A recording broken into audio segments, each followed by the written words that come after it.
What is up, everybody? Welcome to the Whiteboard Brief podcast. I am way too loud as my circle is red. Say something? Something. You're fine. It's my loud voice. Yeah. I mean, I could talk louder.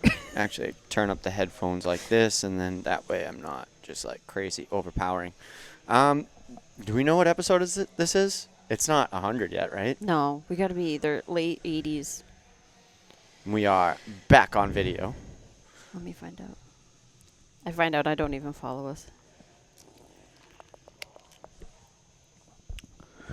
Doon doon doon doon doon doon doon doon doon doon doon doon doon. 92?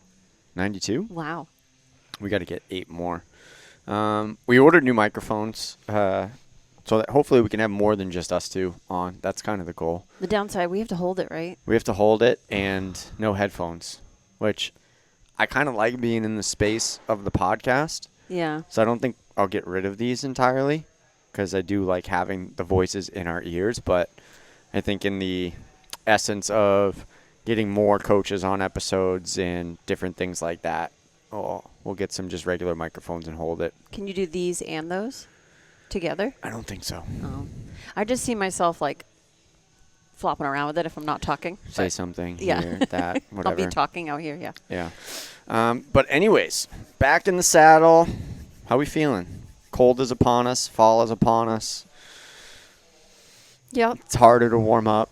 Oh, that's really bad. My motivation's been crap. Like, I've talked to my coach a little bit about it today, but I think and it's tough because my husband's been working a lot, so I've been working out by myself, and that is just not. And I've been coming here and doing stuff in the morning because I have more energy. Yeah.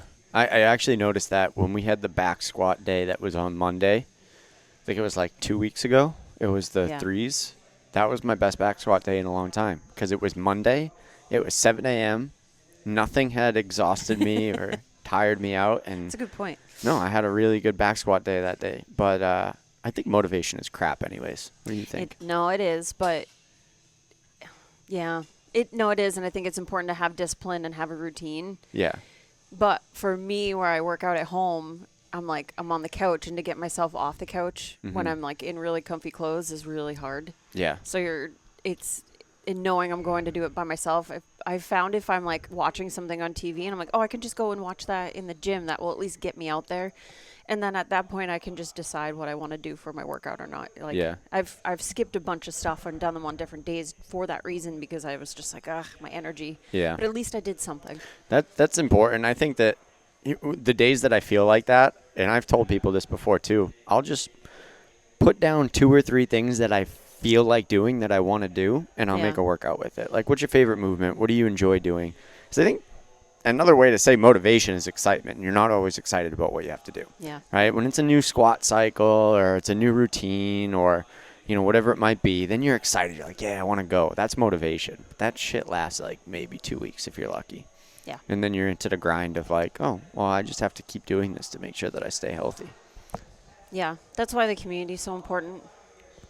But what's that? I was just going to say, my Garmin, sometimes I'll have a hard workout and I'll just say your training load is maintaining. And I'm like, you asshole. I tried. Mine has told me, or my Fitbit has said, like, go light today. Mm-hmm. And I'm like, I wish it didn't say that. Yeah. Because I would rather it just, thankfully it's in the app. It doesn't say it on this because I'd rather not have something influence me and just go off of how I'm feeling. Yeah. But I think in this type of weather, sometimes just moving, getting yourself going, and then you're able to, I think the thought of having to do it is worse. Mm-hmm. And then versus if you do the thing, even if you're like one round, the first round's your warm up, at least then you're going to find the motivation. You'll be a little bit more like, oh, it's not as bad. I think it's just more thought-based of like not wanting to do it. But if you just get yourself going, it's better. I think people get lost in like what's on the whiteboard too, especially this time of year. And as we head into the winter months, like in the summertime, it's nice. The doors are open. It's super warm out. Yeah. Like you don't have to warm up a bunch. Like your body typically feels good. But these months, some days you just don't feel it. And you're like, oh, man, so many push jerks today and dumbbell box step overs. You know what? I'm going to skip the gym. And it's like, no. why? Don't do that. Come in, pick 2 things that you want to do and do your thing. Or come talk to one of us as a coach and, say, hey, I'm just not feeling it today. What can we do? Like, again, it's vastly more important to just check the box over a long period of time and just come in and do it so that you keep the routine than anything that's magic on the whiteboard. And I apologize because I tell people, I go, there's nothing magic about what's on the whiteboard, but Kristin's programming is actually very good. And it is fantastically done out over weeks and weeks and weeks to make sure that we're not burning out or anything like that. But from a motivation standpoint, if you're just like, it's just not my day today, it's like, that's fine. That's why we have things like the dry try. That's why we say, hey, as long as you're not in the middle of the floor during class, just come in and do your thing. That's way more important. And hopefully people understand, especially newer people, that we want to help you and support you while you get this routine that can be a part of your life forever, rather than just be, that exercise place down the street. Yeah. Plus, I don't think I've ever had someone come up to me. Well, one, they'll start with coming up to me and saying, like, hey, I'm just, like, super tired today. And I'm like, okay, well, like, let's modify whatever. And then I would say 9 times out of 10, they come up after and they're like, oh, that was a great workout. Or they find the extra oomph midway through the workout they weren't expecting. Yeah. And I'm like, yeah, because your body was fine. I think your brain's just exhausted and you didn't want to do it. And then you were like, you got your brain to shut off essentially. Yeah. And you were able to push a little bit, which is great. Yeah. And like, you don't have to think about anything when you come here. It's good. No. You just got to get yourself through the door. Yeah. I think we think for everybody, and that's the exhausting part. Oh my God. Yeah. Yeah. You all have no idea. But we choose to do it. We love to do it. We just want to continue to help people. But I think topic that we wanted to get into today is standards. And I think it's important too because, there's quite a few new people in the gym. Maybe some people need a reminder of it. And, we don't just say do this to do it. Like, there's actually rhyme and reason behind why we do it. Multifaceted. It's not just one reason either. And, I know, I get it. Sometimes it's hard to do it. Sometimes it hurts a little bit more. It's more challenging, but there is a reason on why we have standards and why we believe in what we do and why we teach what we do that you're not going to find anywhere else. Right. And this gets into, and I'll start it off like this. There is a difference in my eyes between exercise and fitness. And I thought about writing another email about this. Exercise is something that you do to get a dopamine hit. You sweat, you feel good after. But it has no rhyme or reason towards the bigger picture or the overarching puzzle piece that is your fitness. Fitness is putting all of these pieces together over a longer period of time. Your strength training, your cardio, your mobility, your sleep, your nutrition, all that different stuff. In my eyes, that's fitness. And most of the time when people look to join a gym or get healthy, they join a Planet Fitness or a big, commercial style gym or, one of these boot campy style places where they provide you exercise. You go in for the hour, you do the thing, you sweat, you feel good, whatever it might be, and then you're done. But like the next day doesn't compound on that. The next day doesn't compound on that. And they're not making sure that you're striving for better positions in using your body in newer and different ways, where I think there's a big piece of that missing. And that's why we teach it, because if you want to stay healthy and strong for the rest of your life, you need to access those pieces of your mobility. It might not be right out of the gate, but you have to try every single day. No, I agree. I think all of the movements we do in here, on top of them being functional and just helping outside of here, they intertwine with each other. So, I mean, if you're not willing to get below on a air squat, I know no other squat you do is going to have, like, you're not going to get low enough. Yeah. And I think most people that come in here have goals, and that's one part of the process is you need to be willing to hit the full range of motion. Yeah. In order to improve. The squat's the big one, right? That's the one that I think about all the time. And I would just, I picture in my head other places doing a high number of, air squats in their classes, and they're just, sitting down to a bar stool, right? They're going down, a quarter of the way and then standing back up.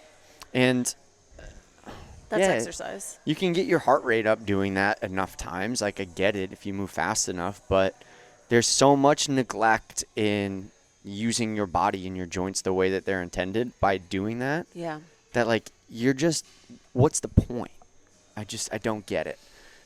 I don't think they've been educated on why it's important to do an air squat because, and I see this with family members, they're not, like, it's torture for me to try and get them to do an actual squat because the only thing they ever squat to is a toilet, and that's not below parallel for a good chunk of people.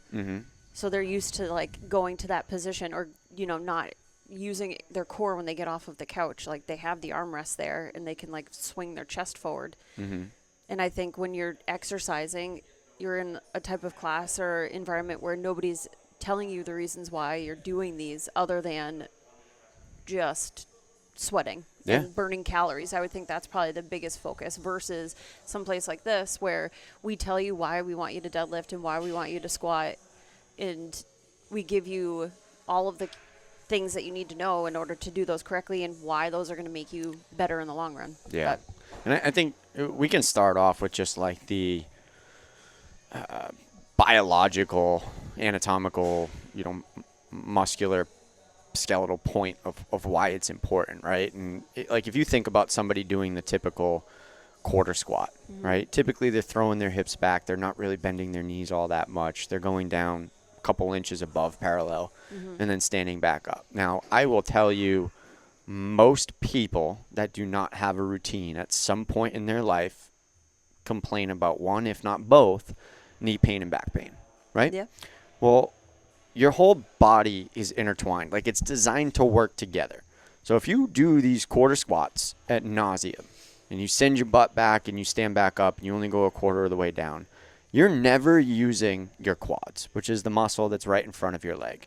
Your quad controls your knee joint. And if that muscle is not strong, you can't expect your joint to be strong whatsoever, especially if you never use it properly.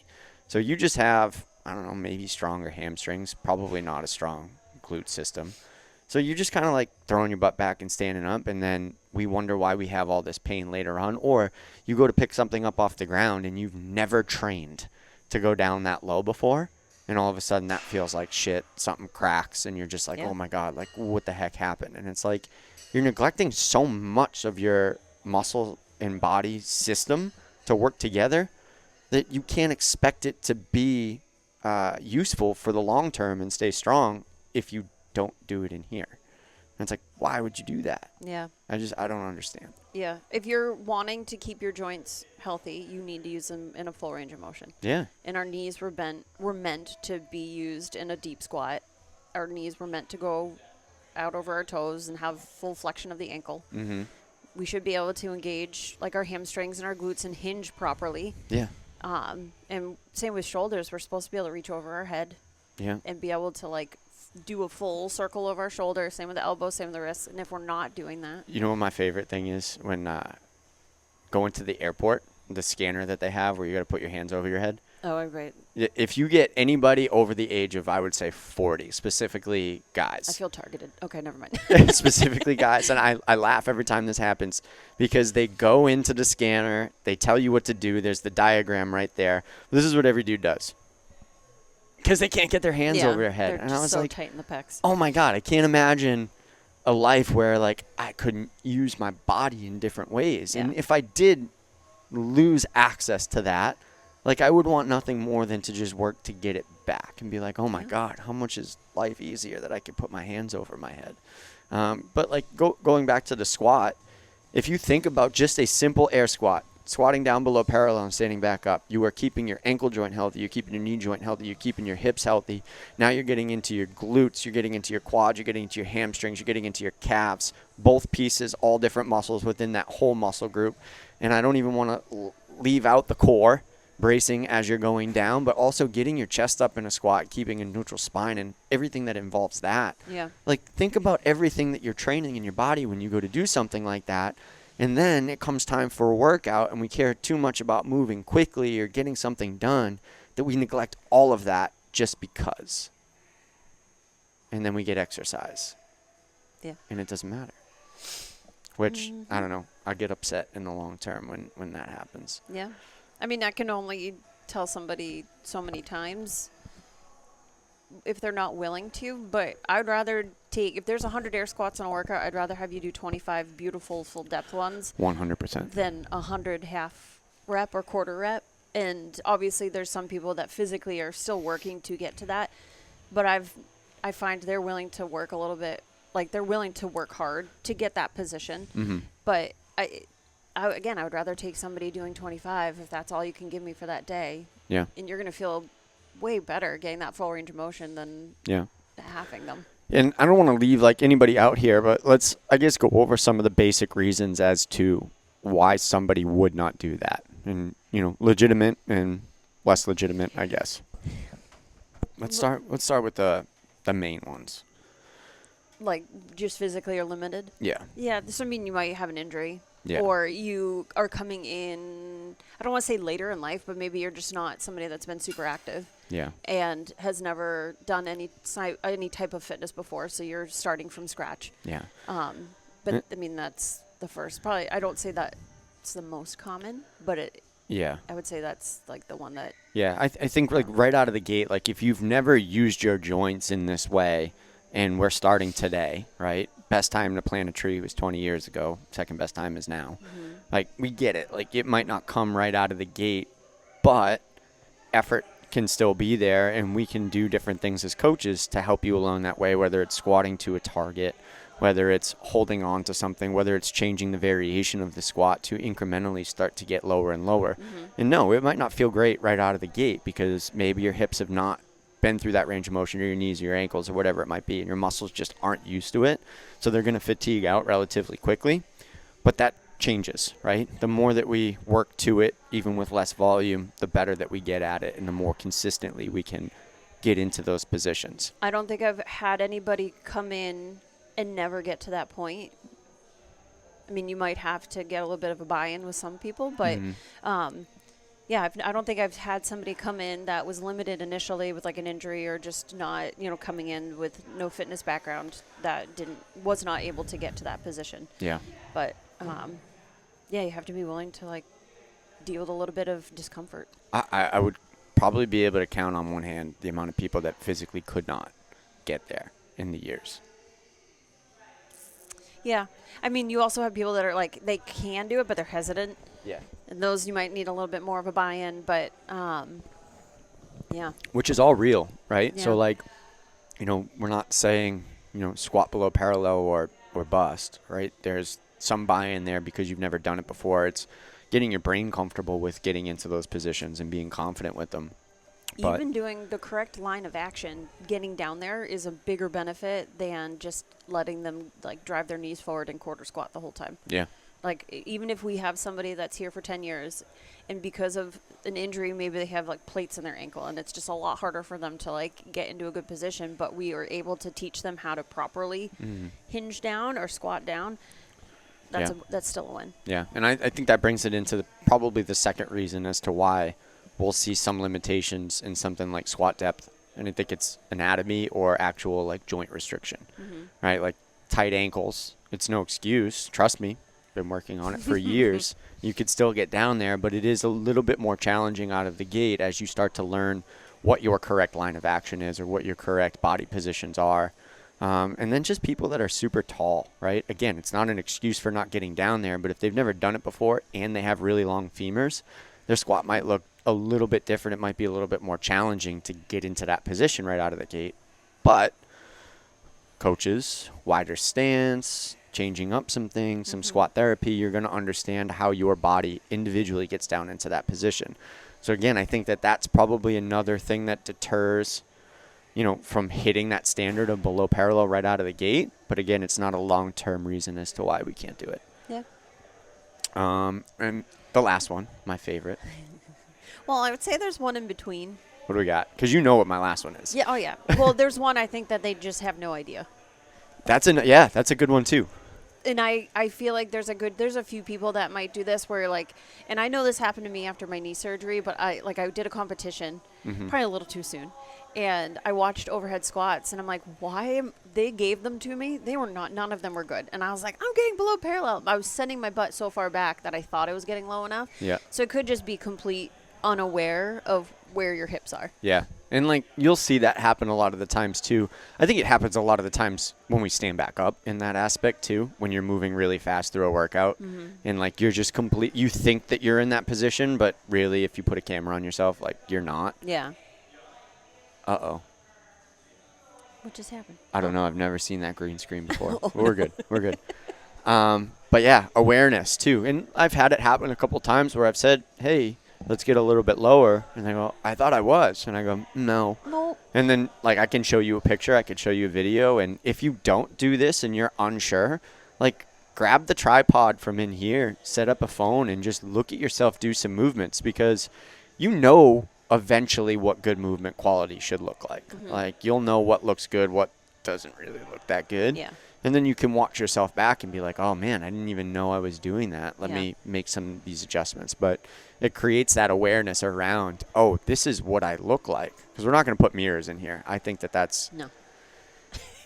when you focus so much on the reverse reflection of yourself trying to do good form, I think it just throws everything out the window. Well, there's not a mirror at home when you're trying to, like, you know, No. shovel stuff for you. So you need to know what it feels like. Yeah. Because you're not going to have a mirror in front of you to make, like, oh, okay, I'm making my chest, sticking my chest up and my butt's going back when you're, like, shoveling. Like, Yeah. you're not, you need to know. But have you ever taken a selfie and it's been on, like, the one where it flips you?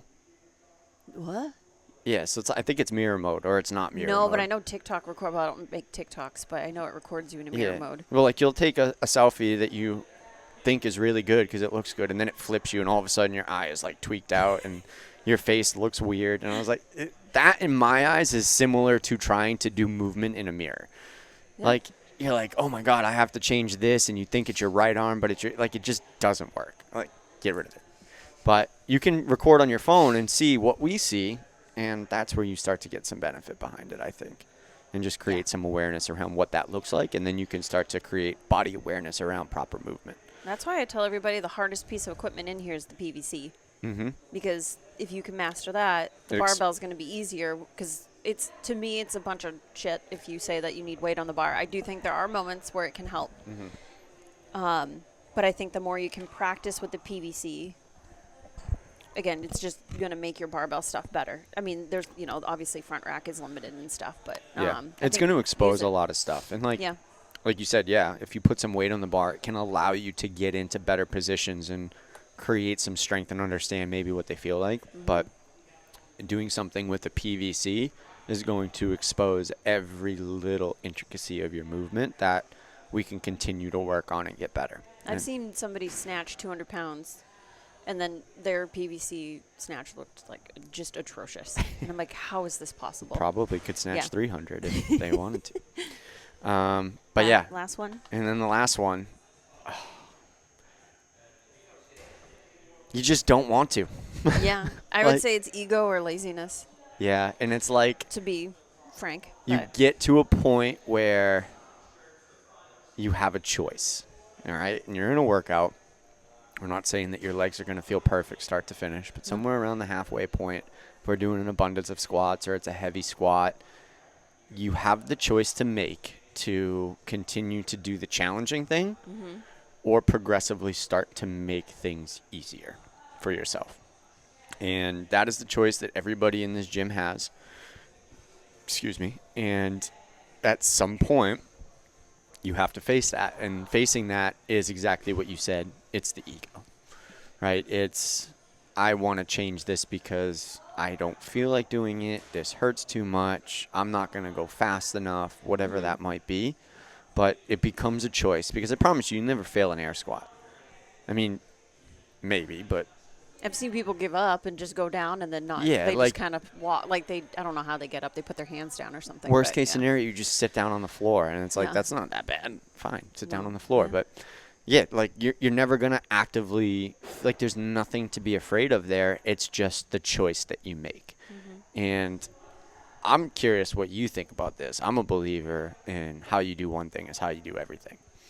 And if you choose to take the easier route on certain things when things start to get hard, what does that look like when shit outside the gym and life starts to get hard and you start to cut the corners and make it a little bit easier for yourself?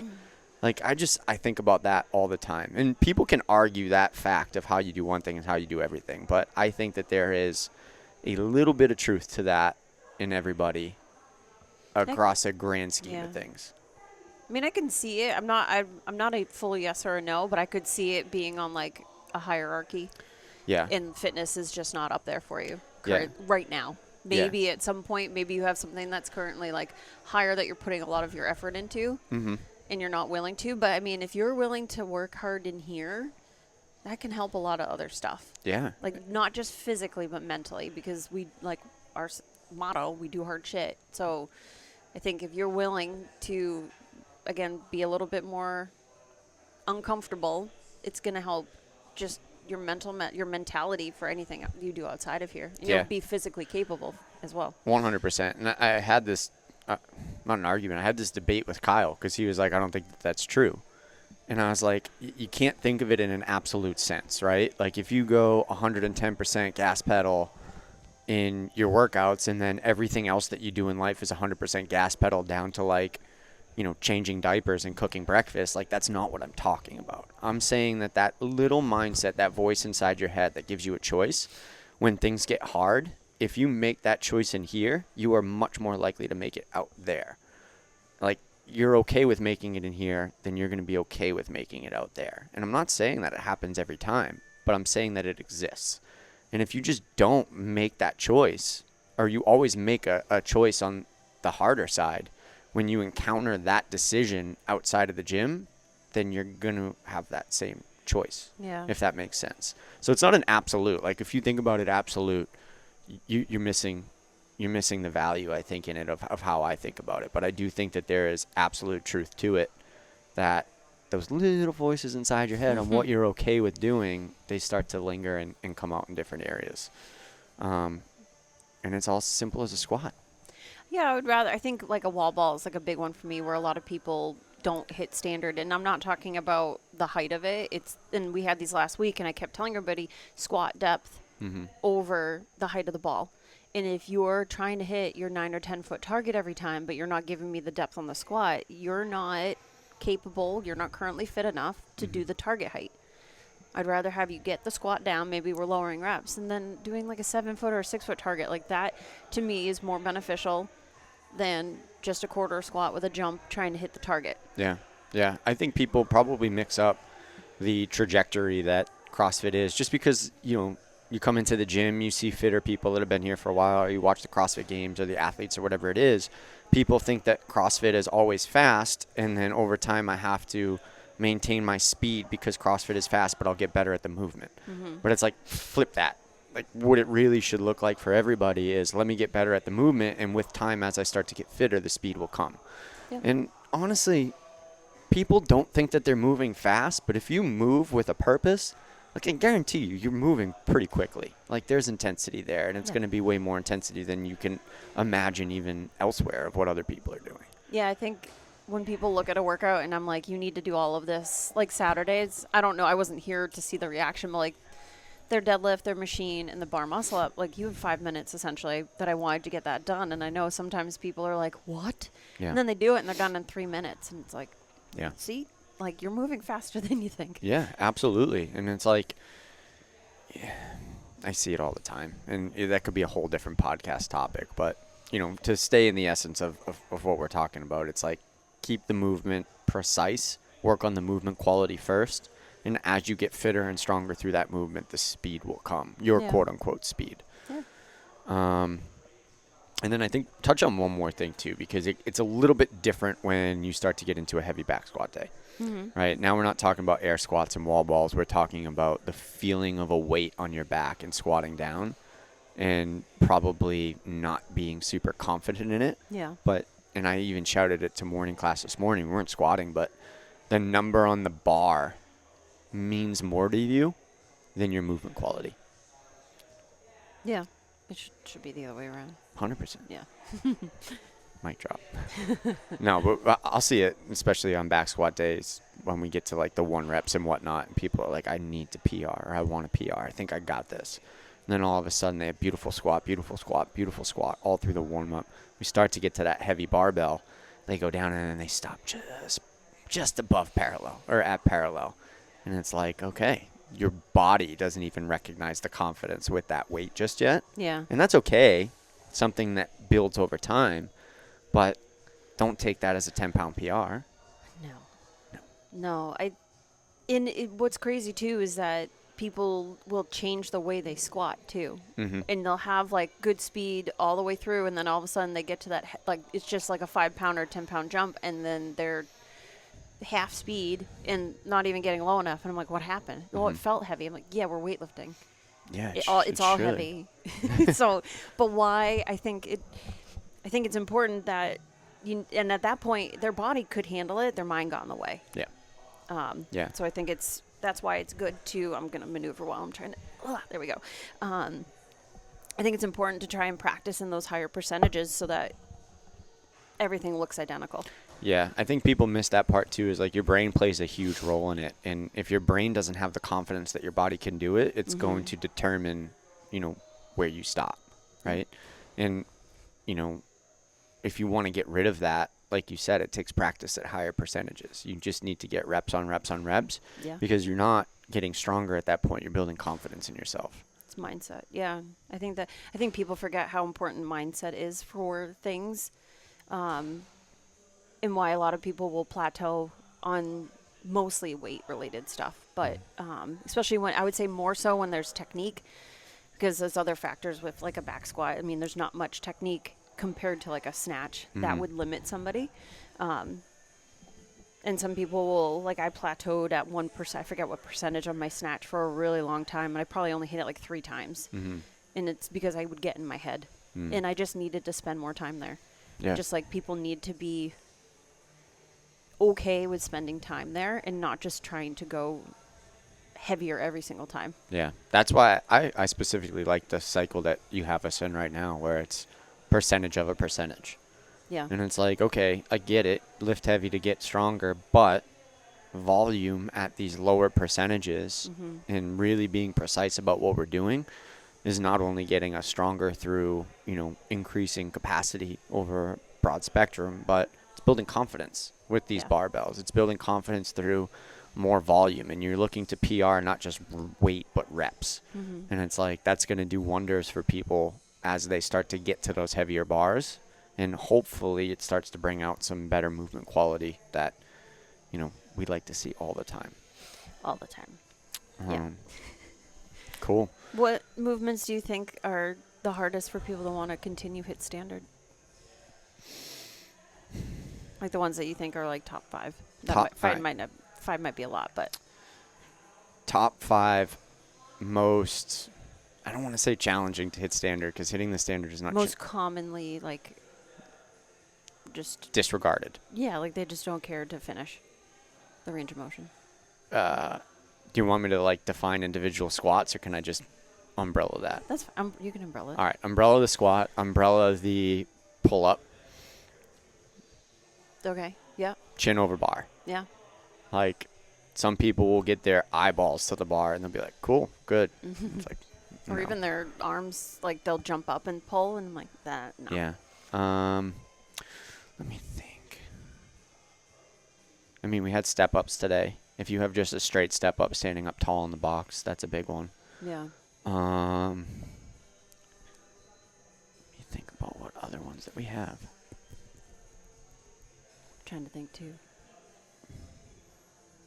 Pressing's a little bit easier, but I would say the amount of times that people are okay with finishing with a bent elbow, I think is probably a little problematic over the longer period, because you're gonna limit your growth there. Yeah. If you finish a push jerk like today with a bent elbow and say, cool, I PR'd today, you're not gonna go past that. Yeah. So I would say that, and that's again all encompassing. I'd say everything we do. Okay, let me know if you agree with mine. Lunge, mainly walking lunge. Ooh, yeah, and that just made me think of a push-up too tomorrow. Yep, push-up was on mine too. Yep. And then air squat and wall ball, and then I would say a strict press, because they think like either I can bend like I see your knees bending. Yeah. I know the difference of like a straight locked out leg and not, or they start with their knees bent. I'm like, Yep. I've seen you with straight legs. I know it, stop cheating. Or they do that. Yeah. And I'm like, no. So anytime, and then I would say barbell cycling is like a full thing, because people, like even with a push jerk, they'll get here and then they don't stand it up. They just bring it back down immediately, or they'll clean and they won't stand it up all the way. And so you're not finishing the rep with any, because I get it, you're moving fast, but Yeah. you're probably not breathing well either. No. And one that, like, I guess it kind of relates, but this is a huge pet peeve of mine, especially in the CrossFit gym, when people electively choose momentum over building up strength. So like a toes to bar, like not using your core on a toes to bar, but instead just seeing how hard and fast you can flail yourself to hopefully kick your toes off the bar. Yeah, you're just using your legs. You're not using Yeah. Pull up, you can kind of put it in there a little bit more, but I think the toes to bar is a little bit easier to do that, because you can do the same thing with a leg raise with a kip swing. You do the same thing with a knee raise with a kip swing. And it's like you forget that your core is doing the movement, and you rely on just that swing to, I don't know, get your feet to an arbitrary height and call it good. Yeah, you're not going to get better at you're not going to get stronger at toes bar. You'll just probably get more efficient at resetting to swing your legs up, but you're not getting stronger, like, to move your own body. I mean, people forget that when you think like get stronger, they think just weightlifting. No, being able to move your body in space is part of that too. I like to think about kip swings as like you progressively overload a lift. Like when you start to get to a point where you're strong enough to do the movement, you can use a kip swing to progressively overload the movement.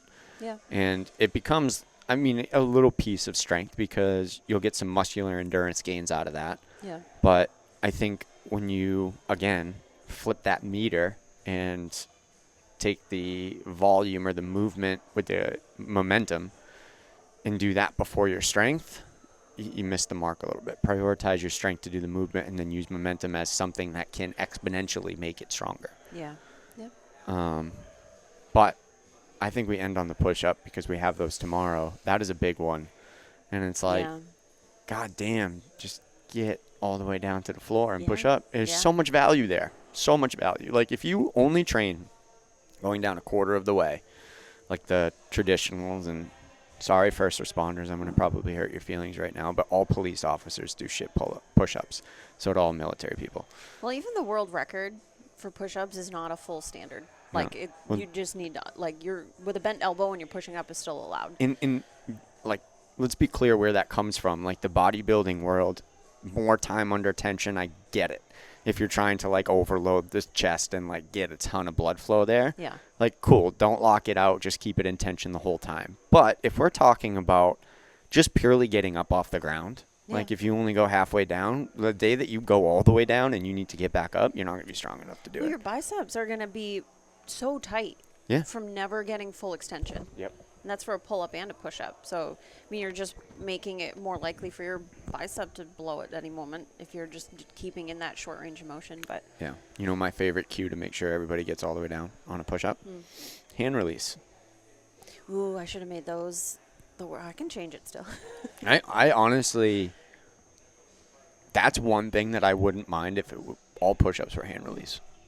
The only downside is that, and this bugs me because they allow, like, even in the open, I hate when they program those for scaled, because people do them wrong. But, like, your thighs shouldn't touch the ground. Like, anybody that tells me that they are easier than a regular push-up, I don't believe you for a second. And if you say that, like, knees to elbow are easier than toes to bar, also, I don't believe you. Because they should be harder. And you're probably worming out of the bottom position if your hands are touching and, like, your thighs are touching the ground, I guaranteed. There's loopholes. And I think that most people probably on a push-up, and we had this conversation last week when you asked me about the hand position in. It's like, I think most people sit back, and if you look at them, their arm angle is probably a little bit like this, rather than if you really stack your joints and get your shoulder over your wrist. Like, the push-up is hard. Yeah. The push-up is a really hard movement, regardless of how strong you are. If you do it with perfect form, it's one of those things that, like, you might get 20, 30, and, like, you're going to be feeling it. And that's on the upper echelon. Like, that's high, right? Most of it's like, less than 10, you should feel the push-up.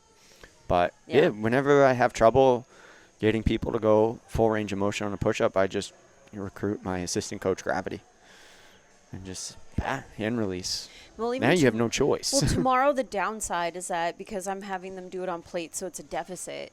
The only thing I'm nervous about is like a baggy shirt, and that slightly being a little bit harder for me to see. But I know some people that just normally don't get low enough. So making sure that we're getting. Oh, I was like, oh. No, we're so good. And But yeah, I want to make. I mean, you can see it. You'll be able to tell if they're getting a little bit lower or not based on the angle of their shoulder and elbow. But and here's a word of advice when we get to tomorrow. If your chest isn't getting down to the floor, don't do a deficit push-up. Like, you realize that you're not doing it, right? Yeah, depending if you're getting to the height of the plate and calling it a deficit, just do really good. Yeah, do it on the floor. It's so much easier than floating. Just like when people bench press. Yeah. And they don't touch. I'm like, you just made that so much harder. Yeah. So. All right. What's one thing that you can leave the people with on this topic to take into the gym and take into the rest of their fitness journey, not exercise journey? Be comfortable being uncomfortable, because that's where you're going to see the most results. And allow the uncomfortableness to increase over time. Don't think it has to be a huge thing right off the bat. Like, be willing to be open and learn. And when I say uncomfortable, it doesn't mean pain. It could just be ego. It could just be learning. Yeah. But I think the more you can allow yourself to be a little uncomfortable every day, just a smidge, you're going to see progress. Choose the path less traveled. Yeah. Mine would be, when it comes to standards or anything like that, try to, and if you don't, ask, understand why. Because if you can understand that a squat down below parallel is making your joints stronger and healthier, making all of the muscles in your lower body, your midline, and everything stronger and better for a very long period of time, you're going to become a more functional human being. Like, if you understand that, it's going to change the way that you make that decision in the moment, knowing why you're here rather than, again, just simply getting exercise and sweating and getting that dopamine hit. Yeah. Cool. Anything else for the people? No. All right. Hope you enjoyed it. And as always, even though you never do, if you have any topics that you want us to hit, just let us know, and we will be back hopefully with the whole slew of coaches, and we will get some pretty good content and conversations going between the minds of all of us. All right? Adios. Chaos. Bye.